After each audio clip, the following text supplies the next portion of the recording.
नमस्कार, मी पंजाब डक. आज आहे 21 मे 2025 आणि मी आहे माझ्या शेताजवळ. पाहू शकता ते कसा पाऊस पडलेला आहे आमच्या इकडं. म्हणजे जवळपास 10 दिवस झालं सारखा पाऊस चालू. हे वडीन आले, आमचे बांध फुटलेत.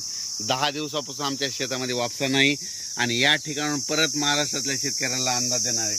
राज्यातल्या सर्व शेतकऱ्याला सांगू इच्छितो की आज 21 मे, आज पण 21 मेला दुपारी 3च्या नंतर राज्यात पुन्हा जोरदार पाऊस पडणार आहे. म्हणून हा अंदाज, म्हणजे हा पाऊस 25 तारखेपर्यंत खूप पडणार आहे. त्याच्यानंतर 26, 27, 28, 29, 30ला थोडा कमी प्रमाणात होईल. पण त्याच्यानंतर म्हणजे सांगायचं झालं 30 मे पर्यंत असा थोडा भाग बदलत पाऊस पडणार आहे. म्हणून राज्यातल्या सर्व शेतकऱ्यांनी काय करायचं, आता काय झालं, नेमका पाऊस खूप झाला, जमिनीमध्ये ओल देखील खूप झाली. पण काय झालं, शेतकऱ्यांचं शेतच दुरुस्त नसल्यामुळं अडचणी येत आहेत. म्हणून राज्यातल्या सर्व शेतकऱ्याला सांगू इच्छितो की तुम्ही काय करा, जशी वेळ भेटेल तसं काय करा, तुम्ही तुमचे शेत दुरुस्त करा. कारण की राज्यामध्ये आता जवळपास हे 25 मे पर्यंत तर मुंबई पुणे नाशिक नगर जिल्हा मुसळधार पाऊस पडणार आहे. म्हणून हा अंदाज लक्षात घ्या. आज देखील मुंबईला मुसळधार पाऊस असणार आहे. मुंबईकरांनी सतर्क राहण्याची गरज आहे.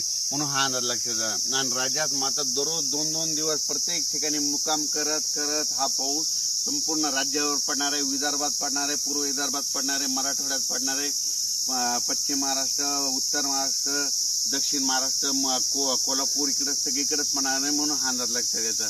म्हणजे सांगायचं झालं तर 25 मे पर्यंत खूप जोराचा पाऊस असणार आहे. ओढे नाले वाहणारा पाऊस असणार आहे.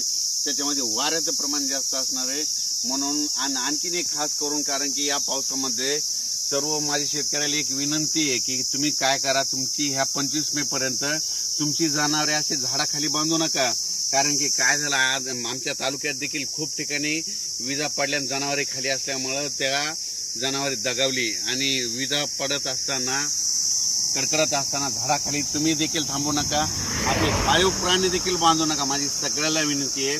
कारण की म्हणजे काय झालं, महाराष्ट्रभर बघितलं तर विजेमुळे खूप शेतकऱ्यांचं पशुधनाचं खूप नुकसान झालं. माझी परत विनंती की विजा कडकडत असताना झाडाखाली थांबू नका. डायरेक्ट घरजवळ करा, पण कुठं म्हणजे झाडाखाली निवारा घेऊ नका, ही माझी विनंती आहे.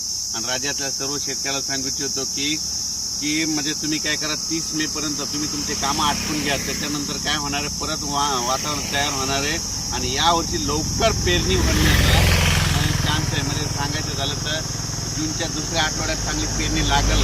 आणि कारण की तोपर्यंत 30 मे पर्यंत पाऊस असल्यामुळं हे शेतं दुरुस्त होणार नाहीत. आणि तुम्हाला मग दुरुस्त करण्यासाठी 1, 2, 3 जूनला ऊन वाढणार आहे.